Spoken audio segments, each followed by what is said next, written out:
Hello, and welcome to SJEN Presents. I'm Jim Deken. I'll be your host for this portion of Catholic Conversation, and we're talking today about testing the shroud. Of course, we're referring to the Shroud of Turin, one of the most fascinating and certainly one of the most studied artifacts or relics in all of history. And we're very pleased to have as our guest for this discussion Mr. Mark Antonacci. Mr. Antonacci, welcome to SJEN Presents. Great to be here. Mark, you're an attorney by profession, as I understand it, but for the past 30 plus years, you've been involved extensively in a series of very thorough and detailed studies of the Shroud of Turin. How does that happen? How does an attorney wind up being a student of, an examiner of, and an apologist for the Shroud? I stumbled on the subject by accident as an agnostic. But as you get into the evidence, you realize this case is more important than all the cases that the Supreme Court's ever going to hear. So the attorney background, in my opinion, was just perfect for that. But to devote that much time to something like the Shroud, that requires an intensity, a dedication. How does that come about? It's real easy. The work on the Shroud of Turin doesn't just indicate whether the cloth is Jesus' burial garment. It indicates that every element of the passion, crucifixion, death, burial, and resurrection of Jesus Christ occurred exactly as these events are described in the Gospels. And you understand not only that the evidence indicates this, but the evidence is unfakeable. The vast majority of evidence cannot be faked, and it can't be duplicated, and there's a large area of research yet to go. For example, if you studied the Shroud at the molecular or the atomic level, you could get 100 times more information than you have now in almost 120 years of research. And it's fascinating that you say there's so much yet to be learned. I mean, the Shroud has been studied as carefully as we know how for hundreds of years. And yet we still don't know all that much?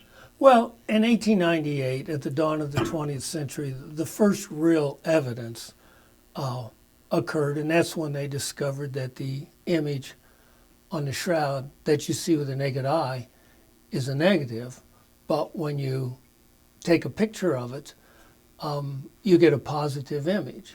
And then, of course, as you apply computer imaging to it, you get a three-dimensional image and things like this. But that only starts really in the last maybe 120 years. But if you tested the Shroud at the molecular level, you would literally get millions and millions of items that's never been seen before. And if you tested the Shroud at the atomic level, you would get billions of items of astounding evidence just from a dot of blood or maybe a postage stamp size of linen. You would get billions of items of evidence, and that's not exaggerating. Out of these small samples, you'd get that much evidence at the atomic level. Okay, before we get to the atomic level, let's back way out. Okay, let's look at it as though we're looking at it with the naked eye. And let's talk about the physical manifestation of the Shroud. You said that the Shroud presents us with proof that the passion and crucifixion and resurrection happened just the way they're outlined in the Gospels. What is there on the Shroud that tells? What kinds of things are we talking about? Well, if you look at it with the naked eye, and here you can see that on this book, the image on the viewer's right is what you see with the naked eye. On the viewer's left is what you get when you take a photograph of the Shroud. You'll see the full-length image. In this case, it's a frontal image, but there's also a back image as well. Right. And you'll see the man has been crowned with thorns. You see arterial bleeding. You see serum around the blood marks. You'll see he has nail wounds in the wrist. This is the correct location.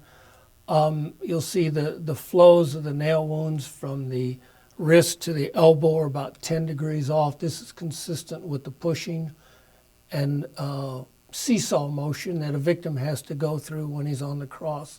You'll see a post-mortem wound on the side from which blood and water flowed. You'll see nail wounds in the balls of his feet. You'll see scourge marks all over that. All of these wounds, when you look at them under ultraviolet lighting or photography or microscope, you see that they're real human blood. And they look on the cloth the same way they look when they formed and flowed on a body. That's much more astounding than you realize. Cut yourself with a cloth and the blood will spangle or run in all directions if it's liquid. If it's dried, it hardly leaves an imprint. All of the blood marks have been encoded in linen in the same shape and form as when they flowed and coagulated on the body. The blood marks are still red. Cut yourself on the chin again. It'll start turning purple, the color of a scab, within hours. Right. Whether the shroud is 700 years old or 2,000 years old, the blood should not be red. It's still red. The more you get into look into the whys, you find all new kinds of areas of research. Going back to, I mean, many people like myself who are not medically trained or historically proficient, the seesaw motion that you mentioned, why does that happen? A crucifixion victim can inhale, but he can't exhale. To exhale, he has to pull himself up by his nailed wrist and push himself up with his nailed feet. When he does it, he raises his shoulders up and it alters the horizontal axis of his arms about 10 degrees. But he's got to do that to exhale, draw another gasp of air in, and go back down again. It's extremely excruciating. And this went on for 3 hours.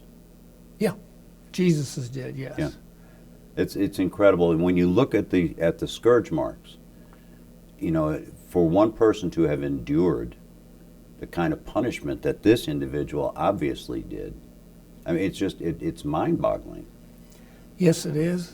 And when you look closer at those scourge marks, on the photographic quality imaging, and you put them under microscopes and look at the cloth under UV lighting, you see the edges are slightly upraised and the centers are slightly indented. This is exactly what happens on skin when it's hit with a barbell-shaped instrument like the Roman flagrum. And it's precisely encoded like that, and you couldn't see this until the 20th century. To think that a medieval forger could encode that kind of details is really not, it's never been duplicated, and there's at least well over 100 of these scourge marks all over, most of which you could not see the details. And the indication of the blood still being in a liquid state on the shroud would indicate that the cloth was placed on the body almost immediately after death, while the blood had not had time to dry. Just the opposite. Oh. The blood, even the side wound, it's coagulated. I've been the guinea pig on experiments when they've put fresh paint on your hand or arm. It coagulates very quickly. You can't transfer it to cloth. The only way you can transfer it to cloth is try to pour it on there, but it doesn't have any of the qualities of blood that formed and flowed on an arm from a real wound. It's just the opposite. You can't transfer that coagulated, dry, jelly-like type of blood mark onto cloth. It doesn't transfer. So what we're saying is there's no reason or logical physical explanation for why the patterns are the way they are? There's no artistic or naturalistic method that you could have transferred the blood marks or formed the larger full-length body images. So it's unfakeable is what we're saying. Right. And you can test all those out. If you have a proposal that it was painted or formed naturally in some way, these have all been tested by scientists in laboratories and other people. You know, it's not only has the shroud been the subject of curiosity for hundreds of years, but it's also been the target of a lot of skepticism over the time. A lot of people have tried to debunk it, you know, to say, no, this isn't really what it is. Where's that skepticism coming from? Oh, it's very damaging. It's very damaging. Most people in the world have really not heard, of the world at large, have not heard of the Shroud of Turin. And what few people who have heard of the Shroud of Turin know very little about it. Worse yet, what little they do know about the Shroud is wrong. The Shroud was carbon dated to medieval times in 1988. This is the conditions were that it was tested were extremely controversial, and I could talk hours just about that. Mm-hmm. Briefly, I will say, if you tested the Shroud at the atomic level, you could prove one way or the other whether that test result was correct or not. But what little they do know is that, and in medieval times, it was deemed to be a painting by an unknown forger with an unknown method, and science can absolutely conclude that the Shroud was not painted. But that Bishop Darcis sent around a famous memorandum, and everyone believed it. Misconceptions have done more harm about the Shroud, but real evidence is just the opposite. And I guess that's why the scientific study continues to go on, Yeah. in order to show these other theories as being false. Thousands of tests have been undertaken on the Shroud of Turin. Only one test result is inconsistent with the cloth being Jesus' burial garment. Most people do not even know this fact. And not only is it the burial cloth of a man, even if we were to stipulate that, if we focus on the face in that frontal image, there's an astounding consistency between the appearance of that face and images of Christ that have been created over hundreds and hundreds of years.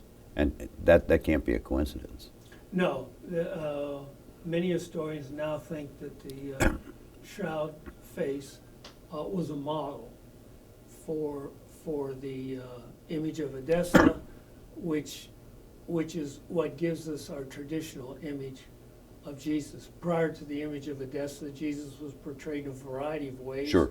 often with short hair, clean shaven, but the man in the Shroud is not like that, nor most of artistic history. You're exactly right. And there is even some work that's been done showing how the image in the image of divine mercy is almost an exact reproduction of the face on the Shroud.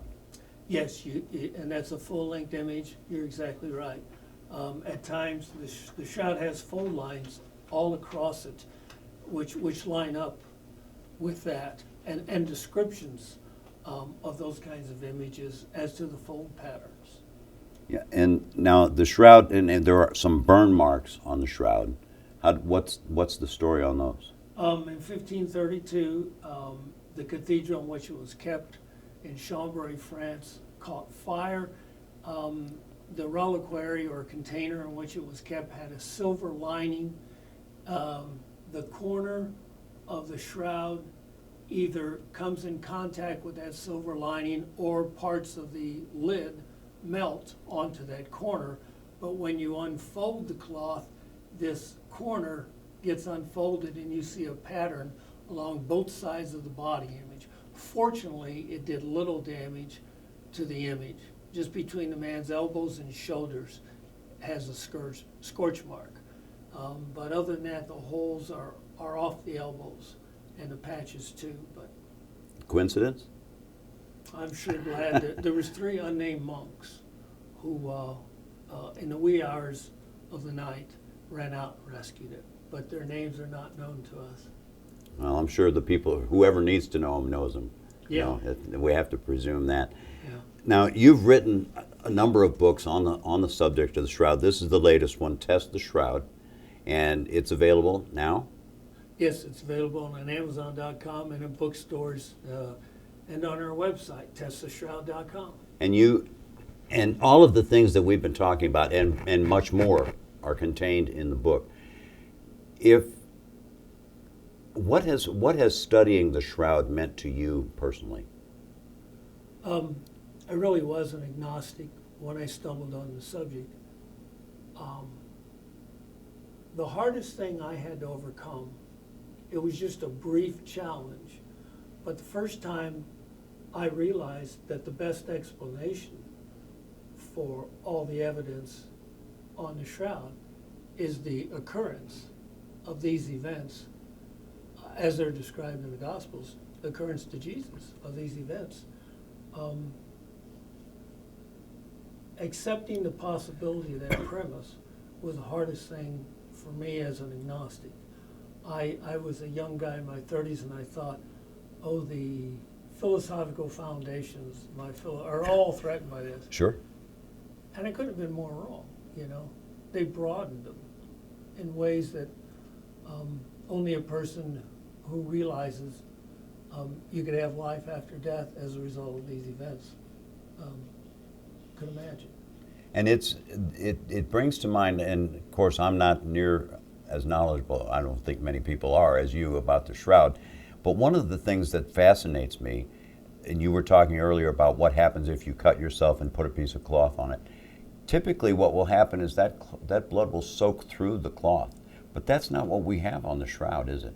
Well, what you have on the shroud is coagulated blood that's also embedded in the cloth. Okay. And it is visible on the reverse side, but it hasn't soaked through.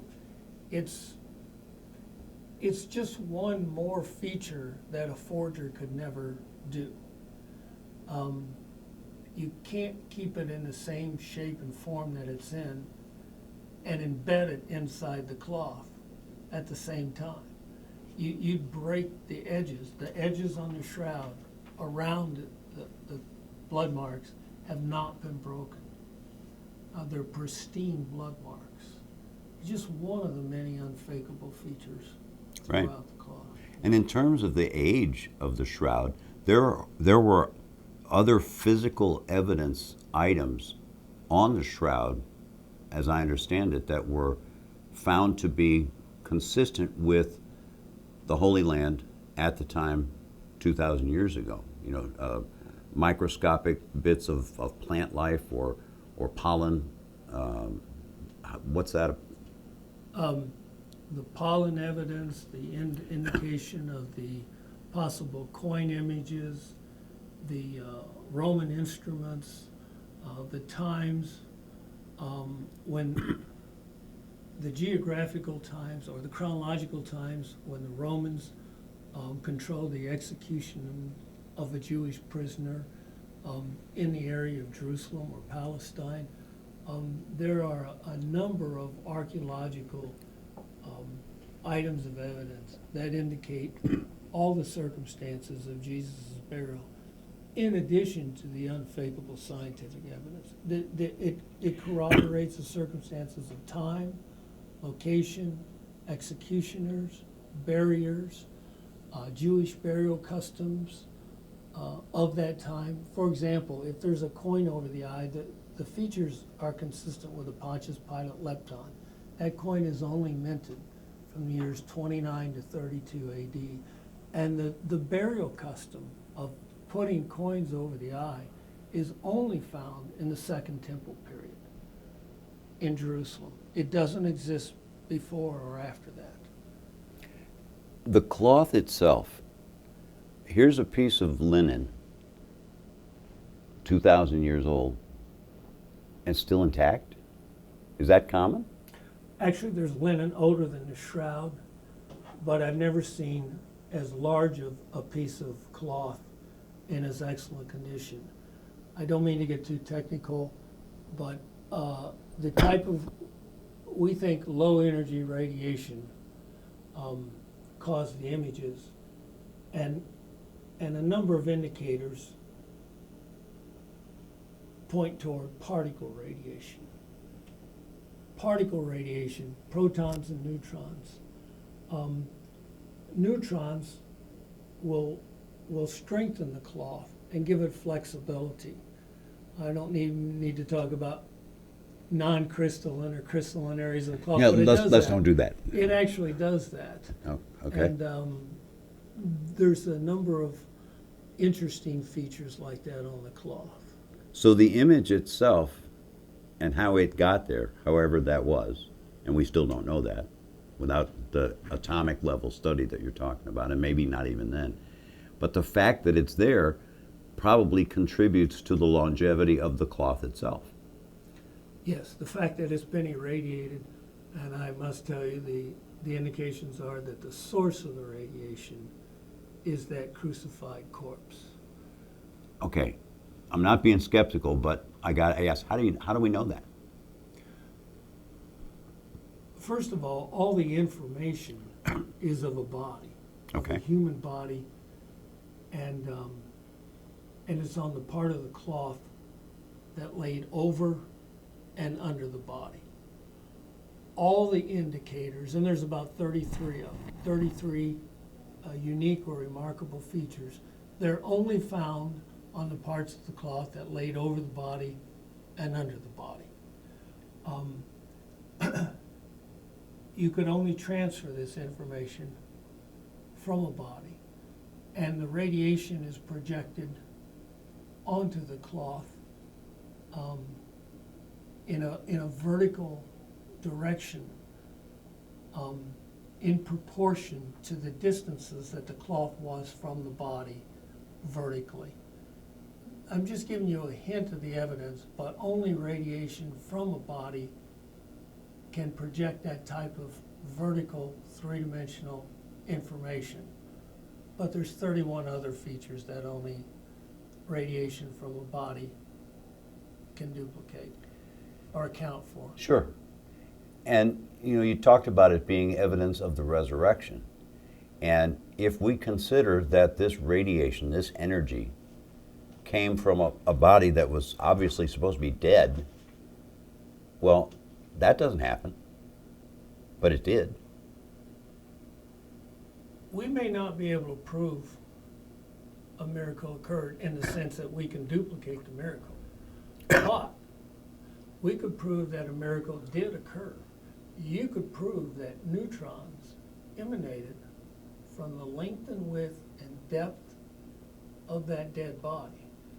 And that's just a miracle on one level. Neutrons are contained within the nuclei of the atoms. They're bound with protons inside the nuclei, and they're held together by the strong nuclear force. That's the strongest force known to science.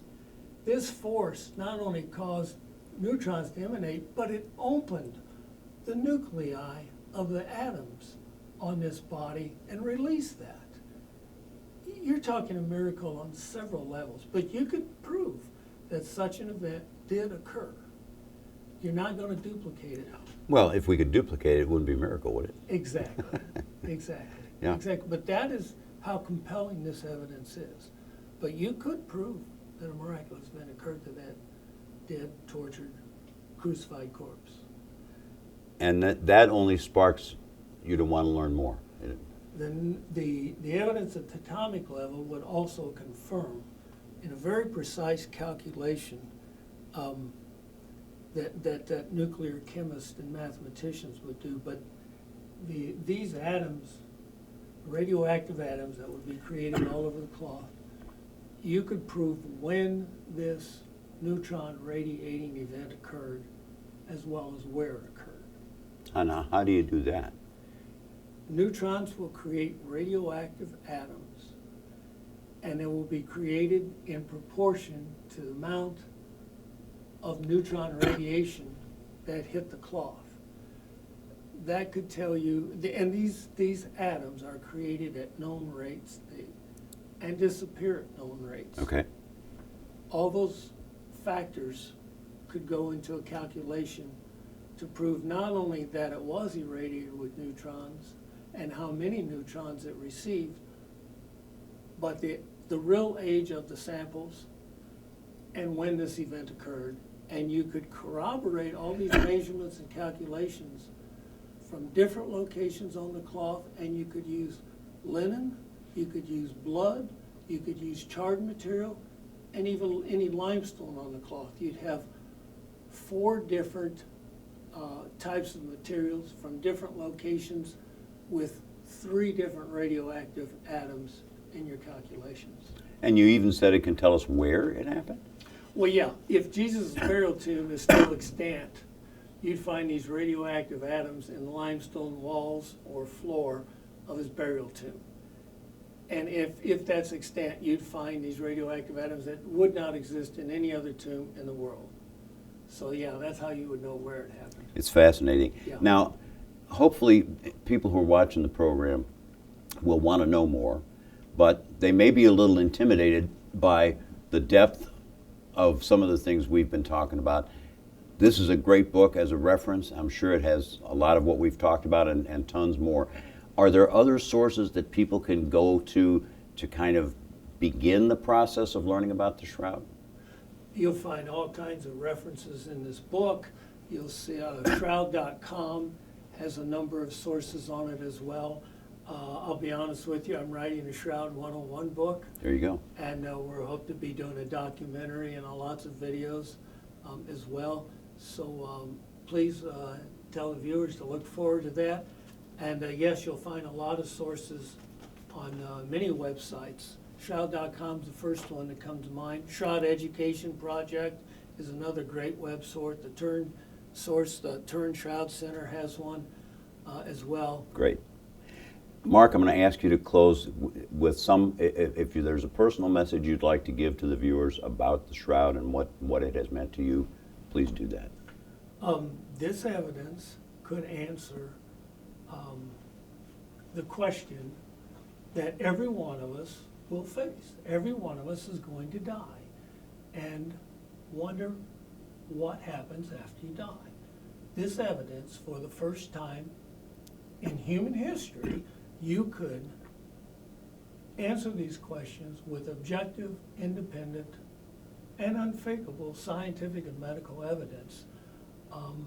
And it's the most difficult question that humanity has wrestled with for generations on end. Thank you, Mark Antonacci. It's been our pleasure to have you for conversation on this program. And that's going to do it for SJEN TV Presents. I'm Jim Deken. We look forward to seeing you again soon.